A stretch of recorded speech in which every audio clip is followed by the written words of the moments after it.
ಸಮಸ್ತ ಕರ್ನಾಟಕ ಜನತೆಗೆ ಕರ್ನಾಟಕ ರಾಜ್ಯೋತ್ಸವದ ಶುಭಾಶಯಗಳು. ನನ್ನ ಹೆಸರು ಸುನಿಲ್ ಅಂತೇಳಿ ಕರ್ನಾಟಕ ಯುವರಕ್ಷಣಾ ವೇದಿಕೆ ಎಂಬ ಒಂದು ವೇದಿಕೆ ಮುಖಾಂತರ ರಾಜ್ಯಾಧ್ಯಕ್ಷನಾಗಿ ಸೇವೆ ಸಲ್ಲಿಸ್ತಾ ಇದ್ದೀನಿ.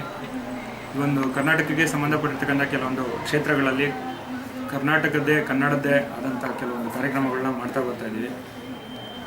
ಏನಪ್ಪ ಅಂತಂದರೆ ಇವತ್ತಿನ ದಿನ ಯುವ ಜನಕರು ಅಥವಾ ಯುವ ಶಕ್ತಿ ಅಂತ ಏನಿದೆ ಅದು ತುಂಬಾ ಕೆಟ್ಟು ದಾರಿ ನಡೀತಾ ಇದೆ. ಹಾಗಾಗಿ ಅಂಥ ಒಂದು ಯುವ ಶಕ್ತಿನ ಬದಲಾವಣೆ ಮಾಡ್ತಾ ಇದ್ದೀವಿ. ಈ ಕರ್ನಾಟಕ ಯುವ ಜನತೆ ಅಂತಂದರೆ ಹೊಸದಾಗಿ ಏನಾದರೂ ಒಂದು ಜನಗಳಿಗೆ ವೇದಿಕೆ ಮುಖಾಂತರ ನಾವು ಸೇವೆಗಳನ್ನ ಸಲ್ಲಿಸ್ತಾ ಇದ್ದೀವಿ. ಇದೇ ಮುಖಾಂತರವಾಗಿ ನಾಳೆ ಅಂದರೆ 29/11/2013 ರಾಜರಾಜೇಶ್ವರಿ ವಿಧಾನಸಭಾ ಕ್ಷೇತ್ರ ಬೆಂಗಳೂರು ನಗರಕ್ಕೆ ಸಂಬಂಧಪಟ್ಟಂತೆ ಒಂದು ಕ್ಷೇತ್ರದ ಉದ್ಘಾಟನಾ ಕಾರ್ಯಕ್ರಮ. ಅದೇ ತರಹವಾಗಿ ಕಾರ್ಯಕ್ರಮದಲ್ಲಿ ರಕ್ತದಾನ ಶಿಬಿರವನ್ನು ಕೂಡ ಈ ಮುಖಾಂತರವಾಗಿ ಮಾಡ್ತಾ ಇದ್ದೀವಿ. ಉದ್ದೇಶ ಏನಪ್ಪ ಅಂತಂದರೆ ಈ ಕೆಲವೊಂದು ಹಿಂದೆ ಕರ್ನಾಟಕಕ್ಕೆ ಸಂಬಂಧಪಟ್ಟಿರ್ತಕ್ಕಂಥ ಕರ್ನಾಟಕದ ಮನೆ ಮಗಳಾಗಿರ್ತಕ್ಕಂಥ ಕಾವೇರಿ ನದಿ ತುಂಬ ಗಲಭೆಗೆ ಒಳಗಾಗಿತ್ತು. ಈ ಕಾವೇರಿ ಈ ಹಿಂದೆ ನಾವು ಕೆಲವೊಂದು ಹೋರಾಟಗಳನ್ನು ಮಾಡಿದ್ದೀವಿ. ಯೂತ್ಗಳೆಲ್ಲ ಸೇರಿಕೊಂಡು ಒಂದು ಹೋರಾಟಗಳನ್ನು ಮಾಡಿದ್ವಿ. ಈ ಸಮಯದಲ್ಲಿ ನಾವೊಂದು ಘೋಷಣೆ ಕೂಗಿದ್ವಿ, ರಕ್ತವನ್ನಾದರೂ ಕೊಟ್ಟೆವು ಕಾವೇರಿಯನ್ನು ಬಿಡೆವು ಎಂಬುದು. ಆ ಒಂದು ಮಾಹಿತಿನ ಈ ರೂಪದಲ್ಲಿ ರಕ್ತದಾನ ಮಾಡೋ ಮುಖಾಂತರ ಒಂದು ಕ್ರಾಂತಿನ ಗೊಳಿಸ್ತಾ ಇದ್ದೀವಿ. ಇದಾದ ನಂತರ ಅನ್ನದಾನ ಕಾರ್ಯಕ್ರಮ ಮಾಡ್ತಿದ್ದಾರೆ. ಹಾಗೆ ಈ ಒಂದು ವೇದಿಕೆಯಲ್ಲಿರ್ತಕ್ಕಂಥ ಪ್ರತಿಯೊಬ್ಬರು ಸದಸ್ಯರು ಮತ್ತು ಪದಾಧಿಕಾರಿಗಳು ರಾಜರಾಜೇಶ್ವರಿ ನಗರ ವಿಧಾನಸಭಾ ಕ್ಷೇತ್ರ ಅಧ್ಯಕ್ಷರಾದಂಥ ನವೀನ್ ಕೂಡ ಇದರಲ್ಲಿ ಪಾಲ್ಗೊಳ್ತಿದ್ದಾರೆ.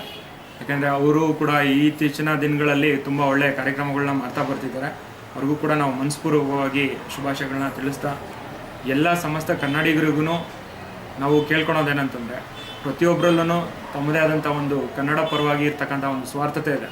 ಕನ್ನಡನ ಉಳಿಸ್ಬೇಕು, ಬೆಳೆಸಬೇಕು. ಈ ಹಿಂದೆ ಹೇಳಿರ್ತಕ್ಕಂಥ ಮಹಾನ್ ಭಾವಿಗಳು ಕನ್ನಡನ ಮುಂದೆ ತರ್ತೀವಿ, ಕನ್ನಡದಲ್ಲಿ ಏನೋ ಒಂದು ಮಾಡ್ತೀವಿ, ಇನ್ನು ಅದನ್ನು ತುಂಬಾ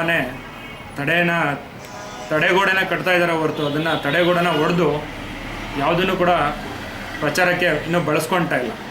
ಹಾಗಾಗಿ ಅದನ್ನು ಇನ್ನೂ ಜನಗಳಿಗೆ ನೀಡ್ತಾ ಇಲ್ಲ ಆ ಅಧಿಕಾರನ ಬೇಗ ಕೊಡಲಿ ಅಂತ ಜನಗಳಲ್ಲಿ ನಾನು ಕೇಳ್ಕೊತಾ ಇದ್ದೀನಿ. ಮತ್ತು ಜನನಾಯಕರಲ್ಲೂ ಕೂಡ ನಾನು ಕೇಳ್ಕೊತಾ ಇದ್ದೀನಿ. ಈ ಕಾರ್ಯಕ್ರಮಕ್ಕೆ ಮುಖ್ಯ ಅತಿಥಿಗಳು ಕೂಡ ಬರ್ತಾ ಇದ್ದಾರೆ. ಅದನ್ನು ಕೂಡ ನಾವು ಸಹಕಾರದಿಂದ ಹೇಳ್ತಾ ಇದ್ದೀವಿ. ಆ ಕ್ಷೇತ್ರದ MLA ಆಗಿರ್ತಕ್ಕಂಥ ಮುನಿರತ್ನಂ ಕೂಡ ಪಾಲ್ಗೊಳ್ತಾ ಇದ್ದಾರೆ ನಾಳಿನ ಕಾರ್ಯಕ್ರಮದಲ್ಲಿ. ಹಾಗೆ ಕ್ಷೇತ್ರದ ಪದಾಧಿಕಾರಿಗಳು ಸದಸ್ಯರು ಕೂಡ ಪಾಲ್ಗೊಳ್ತಿದ್ದಾರೆ. ಬೆಂಗಳೂರು ನಗರ ಮತ್ತು ಗ್ರಾಮಾಂತರ ಮಹಿಳಾ ಘಟಕದವರು ಕೂಡ ಪಾಲ್ಗೊಳ್ತಾ ಇದ್ದಾರೆ. ಕಾಲೇಜು ವಿದ್ಯಾರ್ಥಿನಿಯರು ಕೂಡ ಪಾಲ್ಗೊಳ್ತಾ ಇದ್ದಾರೆ. ಇವರು ಎಲ್ಲರ ಮುಖಾಂತರ ಒಂದು ಬಡ ಮಕ್ಕಳಿಗೆ ಪುಸ್ತಕ ಮತ್ತು ಶಾಲಾ ಸಾಮಗ್ರಿಗಳ ವಿತರಣಾ ಕಾರ್ಯಕ್ರಮ ಕೂಡ ಹಮ್ಮಿಕೊಂಡಿದ್ದೀವಿ. ಅಲ್ಲಿನ ನಾಯಕರುಗಳಾದಂಥ ಕೆಲವೊಂದು ಗಣ್ಯಾತಿಗಳು ನಾಳೆ ಕಾರ್ಯಕ್ರಮದಲ್ಲಿ ಪಾಲ್ಗೊಳ್ತಿದ್ದಾರೆ. ಅವ್ರ ಮುಖಾಂತರ ಅದನ್ನು ನಾವು ಡಿಸ್ಟ್ರಿಬ್ಯೂಟ್ ಮಾಡ್ತಾ ಇದ್ದೀವಿ. ಜನತೆಯಲ್ಲಿ ನಾನು ಮತ್ತೊಮ್ಮೆ ಕೇಳ್ಕೊಳೋದು, ದಯವಿಟ್ಟು ಎಲ್ಲರ ಮನಸ್ಸಲ್ಲೂ ಕನ್ನಡ ಅನ್ನೋ ಒಂದು ಸ್ವಾಭಿಮಾನ ಹುಟ್ಟಲಿ, ಬರಲಿ. ಅದನ್ನು ಮುಂದೆ ಯಾವುದೋ ಒಂದು ರೂಪದಲ್ಲಿ ಒಂದು ಶಕ್ತಿಯಾಗಿ ಬೆಳೀಲಿ. ಆ ಶಕ್ತಿ ಕನ್ನಡ ಜನತೆನ, ಕನ್ನಡ ನಾಡನ್ನು ಉಳಿಸ್ಲಿ, ಬೆಳೆಸಲಿ ಅನ್ನೋದು ನನ್ನ ಒಂದು ಆಸೆ. ಈ ಒಂದು ಯುವ ಆಸೆಯ ಕನಸನ್ನು ದಯವಿಟ್ಟು ಎಲ್ಲರೂ ಪೂರೈಸಬೇಕು. ತಮ್ಮ ಮನಸ್ಸಲ್ಲೂ ಕೂಡ ಒಂದು ಯುವತನ ಬರಬೇಕು ಅಂತ ನಾನು ಆಶಿಸ್ತಿದ್ದೀನಿ. ಜೈ ಭರತ ಮಾತೆ, ಜೈ ಕರ್ನಾಟಕ.